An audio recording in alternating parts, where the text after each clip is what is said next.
Estaremos con ustedes en este espacio, Rona Rizque, coordinadora de la Alianza Rebelde Investiga y de Monitor de Víctimas. Luzmelis Reyes, directora de Efecto Cocuyo y conductora de Con la Luz. Víctor Amaya, director de Tal Cual. Luis Ernesto Blanco, director de Runrunes. Una invitada internacional, María Camila Delgado, periodista de Noticias Caracol, medio colombiano. Y quien les habla, César Batit, director del Pitazo. Hoy contaremos con una entrevistada que está en el centro de la noticia.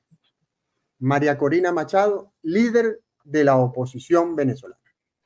Bienvenida, María Corina Machado. Hola, muchas gracias por esta oportunidad. Comenzamos la pregunta. Okay. Gracias a ti por aceptar la invitación y conversar con nosotros. La primera pregunta es, ¿la oposición estaba preparada para el escenario del fraude? Hemos visto todo el despliegue que se ha hecho con lo de las actas, pero ¿esperaban o estaban preparados para la represión que se ha dado desde el gobierno, con participación de colectivos y unas prácticas más sofisticadas de represión? Mira, Rona, yo creo que lo que ocurrió el domingo y el lunes, quien no lo esperaba era el régimen. No esperaron nunca un nivel de movilización como el que ocurrió en términos de la participación, además transversal, en todos los sectores de la sociedad, en todos los estados del país. Y muchísimo menos se imaginaron que iba a haber una capacidad organizativa de la magnitud que se desplegó y que iba a haber la colaboración, la cooperación de efectivos del Plan República y de funcionarios del CNE, sin los cuales no hubiera sido posible recoger todas las actas. Nosotros sabíamos que teníamos una estructura poderosa, pero debo decir que me siento orgullosísima como todo funcionó. Realmente siempre digo que aquí hay milagros de por medio. Ahora, todos los escenarios estaban previstos. Yo creo que aquí nadie se subestima la capacidad totalitaria del sistema, la forma como se han aferrado al poder antes y ahora. En efecto, como tú dices, hay nuevas formas de represión muy crueles, más sofisticadas, y además ha habido una represión masiva actuando directamente en zonas populares, en zonas muy digamos, rurales y urbanas populares.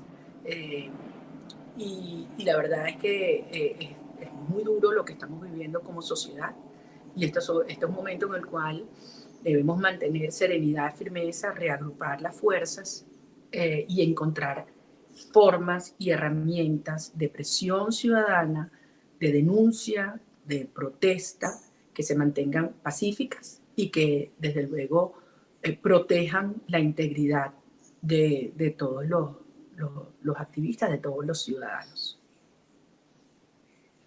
Hola, María Corina. Una pregunta que quería hacerle. ¿Esperaban a estas alturas reacciones distintas en el plano internacional o en el plano interno en Venezuela luego de lo ocurrido el domingo y lo ocurrido los días de la semana pasada? Mira, Luis Ernesto, yo creo que nunca ha habido un nivel de alineación tan claro, por lo menos en todas las Américas, salvo el caso de Honduras, Cuba y Bolivia. Nadie ha reconocido los resultados que dio el CNE. Al contrario, todo el mundo ha manifestado una absoluta aprehensión, y algunos estados, algunos gobiernos incluso ya han reconocido a Edmundo González. Lo mismo está ocurriendo en Europa, absolutamente unida en un momento tan complejo donde hay tantos temas globales que dividen o enfrentan en bloques, incluso dentro de la propia Unión Europea, dentro de Estados Unidos, etcétera, por dinámicas electorales de otro tipo. El caso venezolano ha unido a todo el mundo, y esto está haciendo una escalada progresiva de más y más presión. Hay cosas que son públicas, cosas que no son públicas, pero yo creo que las declaraciones han sido contundentes en el sentido de que nadie cree las declaraciones del CNE, y todo el mundo está convencido de que efectivamente Edmundo González ganó de manera arrolladora. Vienen nuevas etapas, vienen nuevos pasos, y estamos trabajando duro en lograr más y más fuerza para que el momentum vaya creciendo más y que el régimen tenga que entender al final que su mejor opción es entablar una negociación partiendo de la base del respeto a la soberanía popular ejercida el 28 de julio. Siguiendo en el mismo ámbito internacional y viendo las gestiones o negociaciones que llevan adelante Lula, Petro y Arli, ¿qué espera de estos procesos de negociación? ¿Ve posible que por esta vía se logre una transición pacífica o desconfía de la participación de los tres presidentes? Yo no descarto que esta iniciativa pueda efectivamente lograr establecer unos términos de una negociación clara, firme y efectiva. Tampoco descarto que además de estos facilitadores puedan incorporarse otros países. Indiscutiblemente ellos tienen un canal de comunicación que otros no tienen con el régimen. Y creo que se han mantenido en una posición prudente efectivamente para poder mantener esta interlocución. Yo creo que esto es un momento en el cual el mundo empieza a entender que Maduro ha ido quedando cada vez más aislado a lo interno y a lo externo. Hoy lo que le queda a Maduro es un círculo fundamentalmente de la alta cúpula militar y que no son muchos que están pretendiendo digamos, desconocer una realidad que se expresó el 28 de julio, pero que además es una realidad en la base de todo el país, hasta en las bases de las Fuerzas Armadas. Ellos saben lo que pasó en los centros de votación, cómo se comportaron los oficiales del Plan República, como les decía antes, cuáles fueron los resultados en los centros de votación donde votan los militares. Ellos lo saben. Y saben además que hay una enorme resistencia en estos, tanto los cuerpos de seguridad militares como civiles, para reprimir masivamente. Entonces, esto es un momento donde hay que mantenerse muy firme y hay que partir de la base de que toda negociación seria es favorable, estamos dispuestos a entablarla partiendo del respeto al ejercicio de la soberanía popular expresada el domingo 28 y el reconocimiento de la verdad. María Corina, buenas tardes. ¿Qué cree usted que cuál sería el papel de Estados Unidos? Recordemos que Estados Unidos tuvo un diálogo bilateral con el gobierno de Nicolás Maduro y de ahí salió aquel memorando de Doha. Ahora, ¿cuál espera o cuál cree usted que puede ser el rol de Estados Unidos en esta negociación de la que usted ha hecho mención? Bueno, yo creo que obviamente tiene un rol importante. Y no quiero anticipar cuál va a ser el rol específico, pero indiscutiblemente muy importante, entre otras cosas porque el propio secretario de Estado, Anthony Blinken, con quien yo tuve la oportunidad de conversar, y Edmundo González también, ha sido enfático en el sentido de que hay que respetar la voluntad expresada por los venezolanos y que es evidente que Edmundo González ganó por amplia mayoría la elección.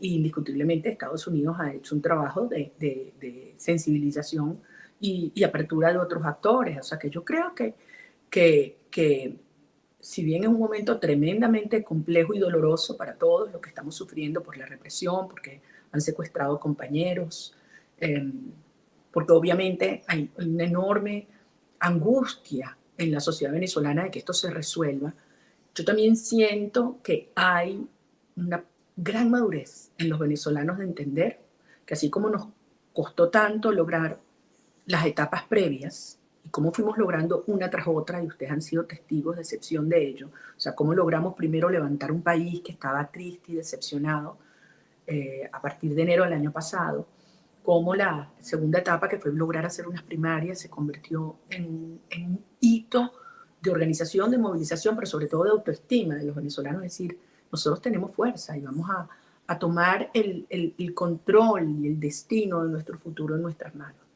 En tercer lugar, haber logrado, a pesar de todos los obstáculos, los atropellos, las arbitrariedades, las trampas, los elementos que buscaban desviar nuestra atención y nuestro foco, llegar al 28 de julio con una candidatura apoyada por todos los venezolanos demócratas que queremos un cambio, y finalmente la enorme victoria del 28 de julio y la posibilidad de tener la prueba de las victorias en la mano. O sea, esto ha sido monumental, ha tomado mucho tiempo y en el camino hemos tenido pérdidas enormes, compañeros de trabajo, gente querida,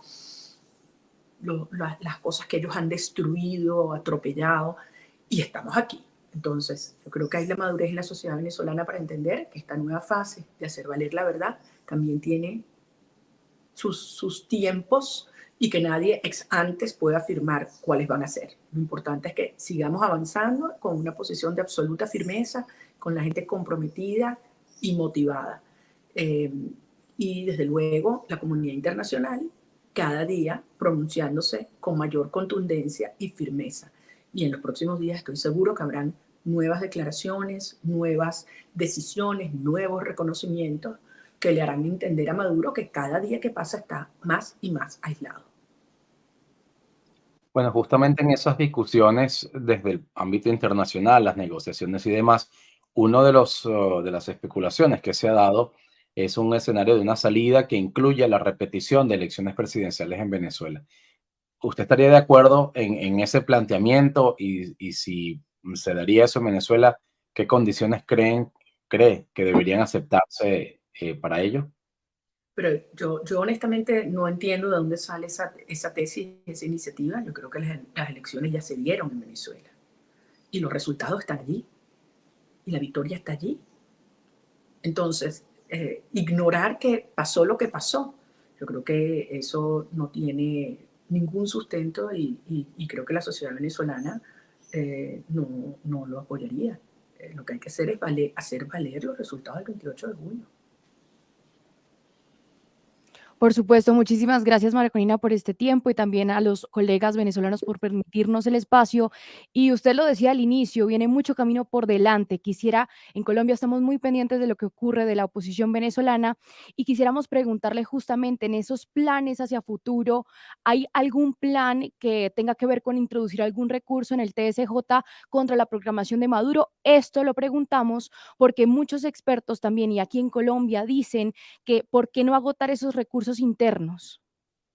Bueno, yo creo que en cualquier país donde exista autonomía de los poderes públicos, independencia de los poderes, eso sería una ruta comprensible, pero este no es el caso. Todo el mundo sabe que el Tribunal Supremo de Justicia es simplemente un brazo ejecutor del régimen y además represor, y hoy estamos viendo cómo pretenden además usurpar las competencias del Consejo Nacional Electoral. Esto no tiene pies ni cabeza. Quien tiene que producir el resultado y proclamar a Edmundo González como presidente electo de manera inmediata es el Consejo Nacional Electoral. Nosotros no vamos a darle el gusto al régimen de supuestamente judicializar lo que ha sido el ejercicio de la soberanía popular para que ellos tengan entonces excusas para extender esto al infinito. Eso creo que quedó muy claro además en la comunicación que esta mañana envió el presidente electo Edmundo González Urrutia cuando dice que no acude porque esa no es la instancia competente y obviamente sabemos que está absolutamente bajo el control de la tiranía. María Corina, algunos países han dicho que a nivel interno tienen preocupación porque hay factores de ultraderecha en esos países que apoyan a la causa venezolana. ¿Qué responde usted a esas voces que han hecho este tipo de observación? Yo creo que están errando completamente el eje de esta lucha. Esto no es un tema de izquierda o derecha, esto va mucho más allá. Esto es un tema de la vigencia de la democracia, de sus instituciones y del respeto a la soberanía popular.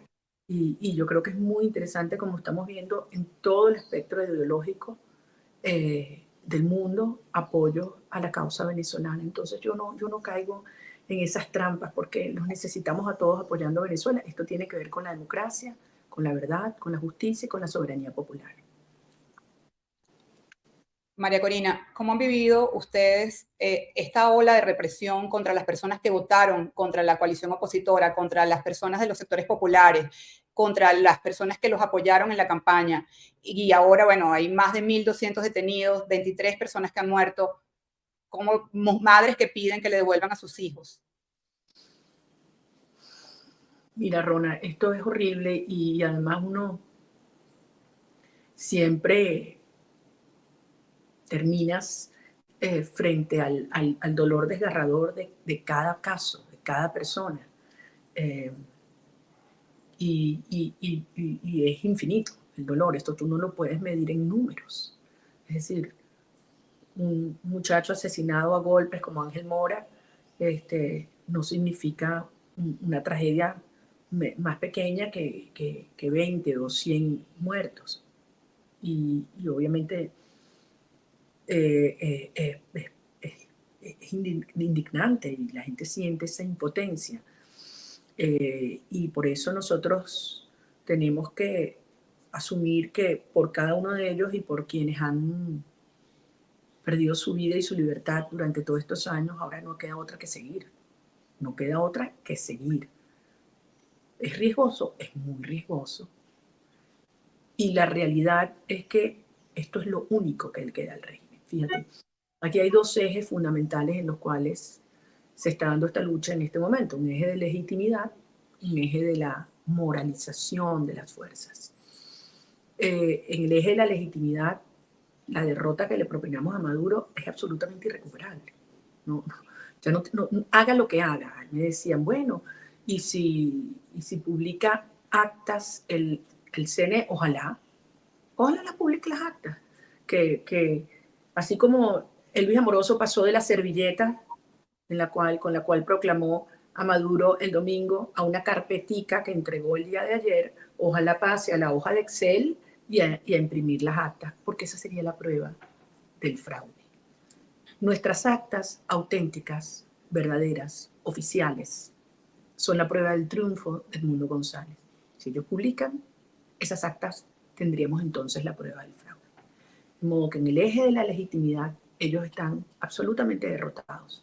Y con la violencia lo que están haciendo es hundirse más, deslegitimándose más. Queda el otro eje, y es el eje de la moralización, ¿no? de la disposición a luchar hasta el final. Y lo que vivimos el domingo fue algo tan poderoso que unió al país, que ellos necesitaban o trataron de cortarlo de tajo, y por eso esta violencia desenfrenada. Entonces es un momento en el cual nosotros tenemos que mantener la serenidad, la comunicación con nuestra gente. Nada de que estén saliéndose de WhatsApp y saliéndose de los grupos, para nada. Este es un momento donde hay que estar más comunicados que nunca. Y la organización a nivel de las bases, con los comanditos, con la plataforma 600K con los cuales nosotros tenemos comunicación, se mantiene. Y seguiremos avanzando. Obviamente tiene que ser con mucha inteligencia y con una gran coordinación entre todos los sectores dentro y fuera del país, incluyendo la diáspora venezolana, que tiene en este momento un papel importantísimo que desempeñar, demostrándole al mundo que no nos van a callar y que no nos vamos a rendir y que no caemos en ese chantaje que protestar y defender la verdad significa generar violencia. O sea, esa equivalencia que ellos hacen entre víctimas y victimarios, nosotros no la aceptamos y no permitimos que nadie nos lleve a ese marco. La violencia es de ellos. Las armas las están usando ellos contra jóvenes y contra líderes inocentes. Justamente le quería preguntar sobre las consecuencias de la represión a nivel de estructura de los comanditos, ¿no? Porque los comanditos se organizaron por miles y ahora están siendo calificados como células terroristas. Y mencionabas directamente de ser responsables de acciones violentas. Entonces, ¿qué consecuencia ha tenido esto en la estructura de los comanditos en quienes forman parte de ellos? Bueno, Víctor, obviamente, cuando a ti te acusan desde el poder de esos tipos de delitos, cualquier persona se siente conmocionado, porque además es una falsedad tan burda que todo el mundo lo sabe, que indigna, ¿no? Pero fíjate, el origen, el concepto de los comanditos es tan poderoso porque es gente que confía unos en otros, ya sean familiares, vecinos, compañeros de trabajo, de actividades. Son gente que son núcleos que confían unos en otros y que actúan de manera coordinada, pero separados unos de otros. Entonces, es muy poderoso, tienen presencia en todas las comunidades del país, efectivamente son más de 68.000 comanditos. Y y que entienden que las tareas hasta el 28 fueron muy importantes de llevar el mensaje, de llegar a sectores donde no habíamos llegado antes, de darles seguridad a personas que están vinculadas al chavismo o a sus redes y decirles, mira, aquí estamos unidos, los queremos junto a esta gran causa. De cara a ese día tuvieron actividades muy importantes de movilización, de personas que no tenían cómo desplazarse a los centros de votación, de llevar alimentos, de llevar agua y de protección, de mantenerse alrededor de los centros. Ahora vienen nuevas tareas que tienen que ver con mantenernos comunicados, con defendernos unos a otros en las comunidades y en mantener firme y avanzando la presión ciudadana hasta que se haga valer la soberanía popular. Hemos hablado de la represión y hemos hablado de la negociación. ¿Por qué los venezolanos debemos creer en una negociación con un poder señalado de violar los derechos humanos en el marco de las protestas? ¿Usted apoya la hipótesis, por ejemplo, de Juan Barreto, que dice que el poder trata de hacerse más poderoso atrincherándose para poder negociar?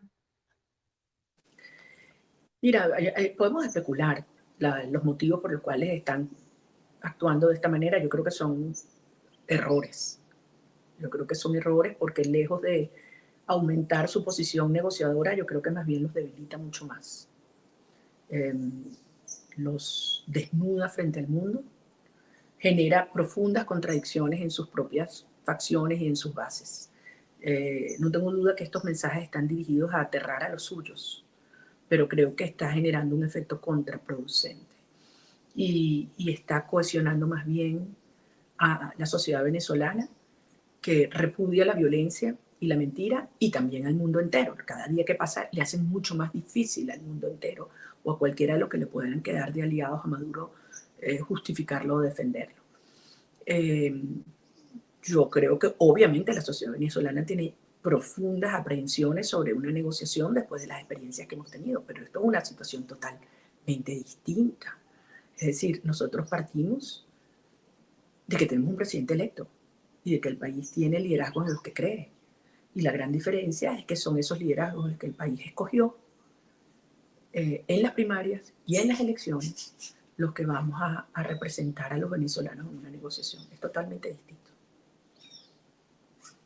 ¿Y cuáles son, María Corina, las negociaciones que pudieran estarse dando entre usted, Edmundo González, o sectores de la plataforma unitaria con sectores del oficialismo en este momento? Bueno, Luis Ernesto, sobre eso yo creo que no es pertinente hablar en este momento, y la verdad es que yo creo que estamos todavía en etapas muy preliminares para hablar de que exista una negociación todavía. No la hay, pero lo que sí existe de parte nuestra es una absoluta disposición, y lo hemos dicho y lo hemos reiterado. Hay un proceso de negociación, 1, para la transición, 2, que parte del resultado del 28 de julio, haciendo valer la soberanía popular expresada en el voto. 3, que ofrezca garantías e incentivos para que efectivamente la negociación o la transición fluya de una manera ordenada y estable. Y 4, que rápidamente se incorporen todos los sectores de la sociedad para darle gobernabilidad y estabilidad al gobierno que de allí surja. Por supuesto, y yo quisiera que nos devolviéramos un poquito, tal vez hace 28 de julio, cuando muchos venezolanos en el exterior se grababan esperando los resultados en la noche y tenían esa esperanza de que cambiara algo en las palabras del CNE, pero se los invadió ese sentimiento de derrota, de otra vez lo mismo. Ha pasado una semana y unos pocos días y ya se está diciendo y se habla a los venezolanos en el exterior y también algunos extranjeros, es decir, colombianos o demás, que dicen la oposición está perdiendo fuerza. Yo quisiera preguntarle cuál es ese mensaje para los venezolanos que se grabaron con esa esperanza ese 28 de julio y han seguido saliendo a las calles cada vez que usted los convoca, a usted como líder de la oposición y como cara de la oposición. Quisiera preguntarle cuál es ese mensaje y sobre todo porque se empiezan a especular que ya va a haber un nuevo flujo migratorio. A ver, María Camila, yo quiero aprovechar tu pregunta para hablarle a todos los venezolanos, no solo los que están afuera. Muchos venezolanos se grabaron con sus resultados y eso es parte de las evidencias. Por eso es que no pueden fabricar actas falsas, porque los resultados estuvieron allí, cantados por la propia gente. Y ese sentimiento de logro y de triunfo no nos puede abandonar. Lo que hicimos fue monumental. O sea, fue una victoria gigantesca. Mucha gente decía antes del 28 de julio, sí, somos una mayoría, pero van a cometer un fraude y va a pasar lo mismo. Nunca lo vamos a poder demostrar. Ya va. Por primera vez en 25 años tenemos las pruebas. Por primera vez en 25 años demostramos que ganamos de manera abrumadora una elección presidencial. No estamos en el mismo lugar. Bueno, que hubiésemos querido que eso se desarrollara como en cualquier país democrático. Claro que sí, pero no estamos enfrentando una democracia imperfecta. Estamos enfrentando una tiranía cruel. Por lo tanto, esto es un proceso complejo que nadie puede anticipar cuántos días va a tomar. Ahora, después de todo lo que hemos hecho, ¿nos vamos a desmoralizar ahora? Todo lo contrario. Es un momento de actuar con serenidad y firmeza. Como tú dices, hay que estar muy atentos a cada una de las orientaciones, convocatorias que hagamos, porque este es un momento de mostrar mucha fuerza, pero también mucha organización. No todo es movilización masiva en la calle. Hay muchas otras dimensiones del trabajo que estamos haciendo y se están haciendo bien. Y por eso yo quiero darle la seguridad a los venezolanos que aquí nadie está retrocediendo y nadie está desmoralizado. Al contrario, estamos abocados a cumplir las siguientes etapas, a ir incrementando la fuerza y la presión desde afuera, el momentum, y llevar a Maduro al punto donde finalmente reconozca que ya no solamente su mejor opción, es su única opción, aceptar los términos de una negociación para una transición ordenada. En ese término de negociación también se ha hablado, y el diario El País publicó una nota al respecto, de que un escenario sería lograr un encuentro, una conversación, una negociación directa entre Edmundo González y Nicolás Maduro, pero excluyendo a María Corina Machado. ¿Qué nos puede decir en este caso? Yo creo que eso es especulación. Yo no he escuchado eso, ni siquiera insinuado por ninguna de las personas con las que he hablado dentro y fuera del país, pero al final los líderes de los venezolanos los eligen los venezolanos, no lo elige la comunidad internacional.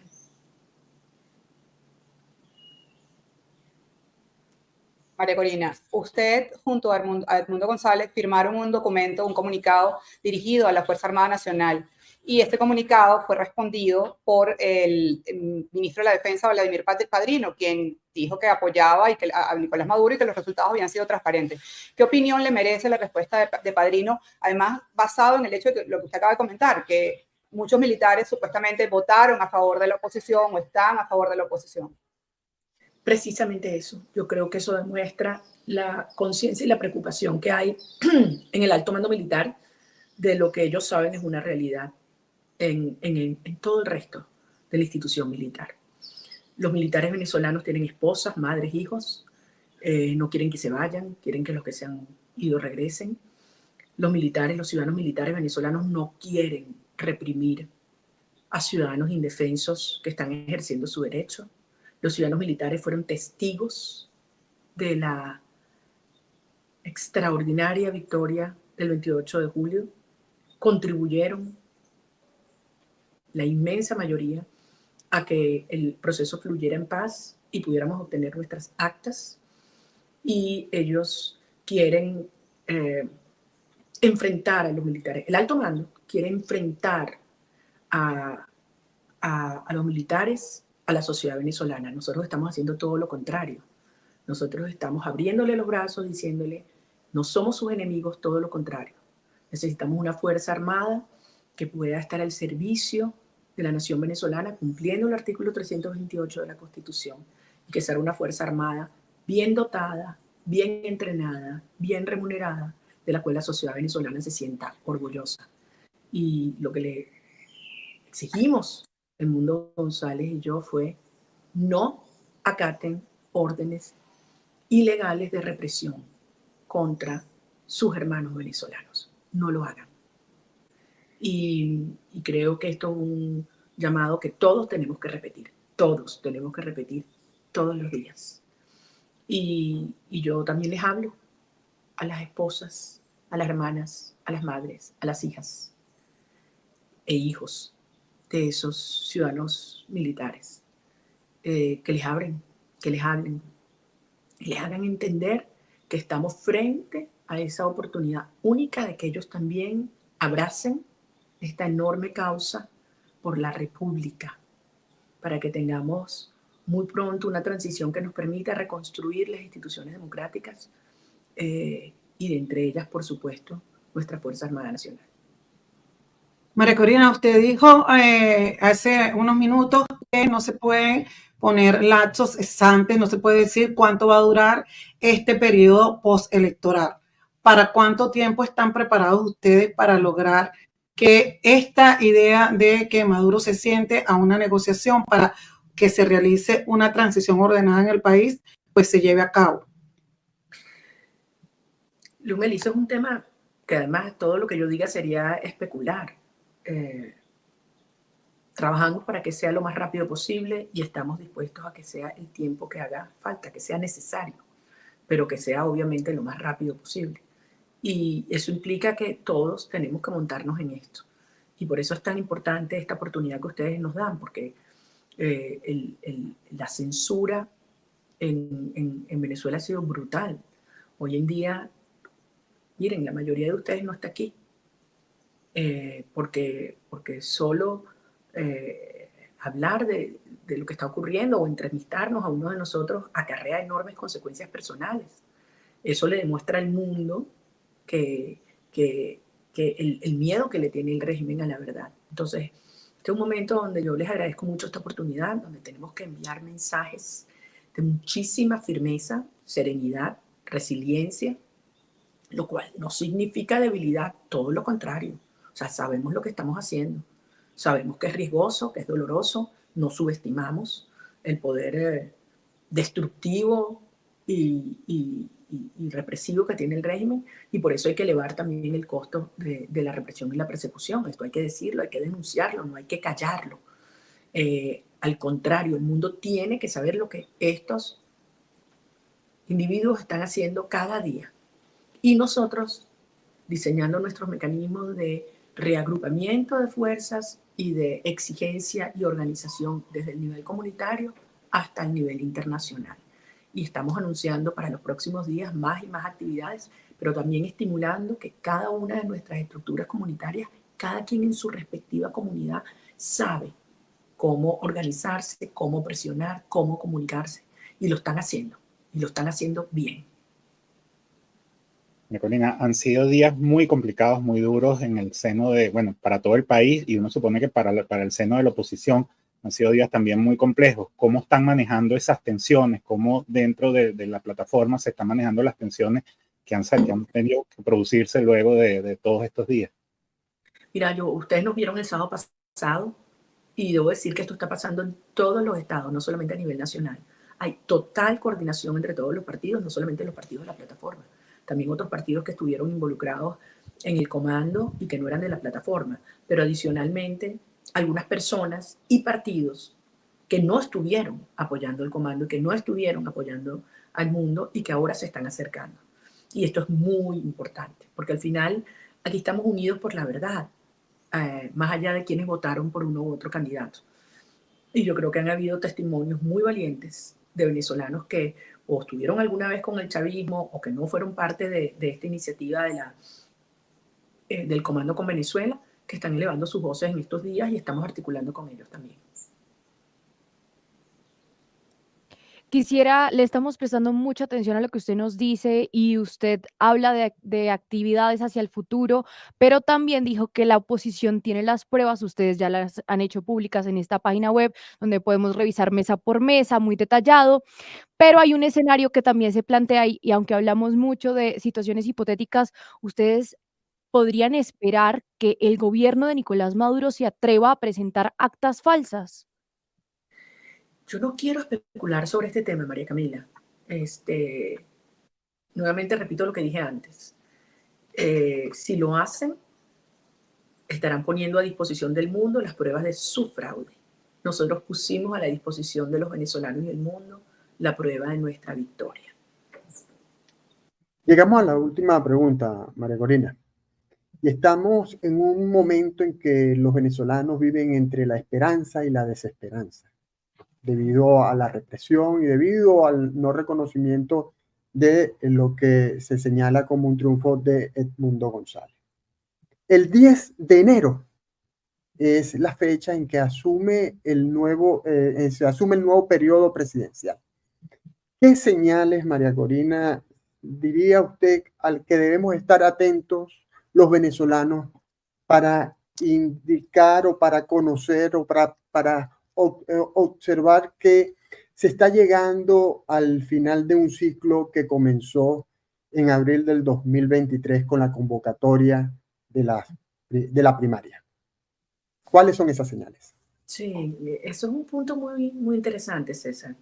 Que pensarlo bien. Yo creo que, en primer lugar, desde luego aspiramos que este conflicto se resuelva mucho antes de esa fecha, sin lugar a duda, mucho antes. Creo que es importante mantenernos muy comunicados entre los otros, buscar la información real. Les pido a todos que permanentemente sigan nuestras cuentas oficiales, porque hay muchas campañas de mentiras, de fake news y medios y periodistas con credibilidad como ustedes. Creo que hay que saber leer entre líneas los mensajes que están diciendo muchos voceros del propio régimen, entender que estas acciones desesperadas del régimen y que puedan ir increciendo no son señales de fortaleza sino de debilidad. Estar muy atento a las reacciones que se van a ir sucediendo de actores en el plano internacional, algunos que hasta hace pocos meses o días podían considerarse cercanos al régimen y que ya no lo están. Ya están.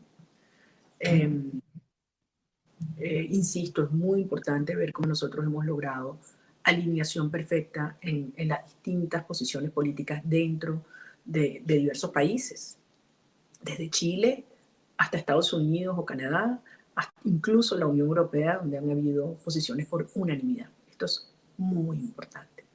Entonces, estar atento a esto, pero lo más importante es activos y motivados. Descartemos la mentira, descartemos las campañas que buscan desmoralizarnos. Regresemos a lo que han sido nuestros éxitos, nuestros triunfos, y a entender que nos tocó 25 años llegar hasta aquí. Ojalá esto se resuelva en cuestión de horas o días, pero el tiempo que sea necesario, no puedo decir cuándo es, pero sí les puedo decir cuál va a ser el destino y cuál va a ser el desenlace. Y va a ser la victoria de las fuerzas democráticas, la libertad y el regreso de nuestros hijos a una Venezuela que vamos a reconstruir juntos con muchísimo trabajo, pero con enorme orgullo por lo que hemos logrado. Una mayor coalición de fuerzas democráticas sería una señal de ese final del camino. Yo creo que sí, una de los procesos que además le van a dar mucho mayor estabilidad y gobernabilidad al nuevo gobierno, y esto ya se está dando, no de manera formal, no lo hemos anunciado públicamente, pero sí ya se están dando estas aproximaciones. De modo que al final quizás me permiten concluir con un mensaje para todos los venezolanos. Los que votaron por nosotros y querían que el mundo fuera presidente, y los que no, incluso los que no fueron a votar por cualquier motivo. Y decirles, miren, esto en esta etapa es una lucha para encontrarnos todos en los valores comunes, en aquellas cosas que hoy nos movilizan, es decir, tener un país donde podamos vivir con respeto, con las diferencias que podemos tener unos y otros, una Venezuela donde exista justicia y nunca más haya retaliación, un país donde nunca más una madre venezolana tenga que bajar la cabeza por una bolsa de comida, un país donde no existan bonos que te condenan, sino donde tú puedas vivir de tu trabajo decente y vivir bien. con tu sueldo bien ganado, con tu emprendimiento, donde la propiedad privada es sagrada, donde se estimula la productividad, donde Venezuela se inserta en las redes de producción y de logística global, donde vamos a hacer de nuestro país el hub energético de las Américas, donde van a haber miles y miles y miles de empresas abriendo en nuestro país miles de millones de dólares en inversiones, donde vamos a poder reestructurar nuestra deuda y pagar nuestras acreencias, donde habrá oportunidad de encontrarnos y sobre todo de traer de nuestros hijos de vuelta a casa.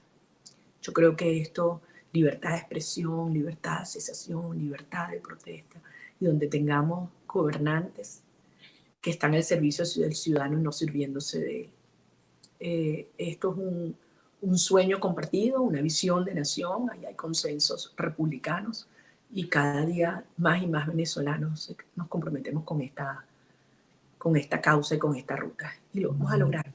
No va a ser fácil estos próximos días, lo sé, todos estamos sometidos a mucha tensión, a mucha presión y a muchos peligros, pero yo estoy seguro que vamos además de la mano de Dios. Así que muchas gracias. Bueno, muchas gracias a María Corina Machado por esta entrevista en la que estuvimos participando Rona Risque, coordinadora de la Alianza Rebelde Investiga y de Monitor de Víctimas, Luzmely Reyes, directora de Efecto Cocuyo y conductora de Con la Luz, Luis Ernesto Blanco, director de Runrune, Víctor Amaya, director de Tal Cual, María Camila Delgado de Noticias Caracol, especialista en información internacional, y por supuesto quien les habla, César Batiz, director del Pitazo. Hasta luego.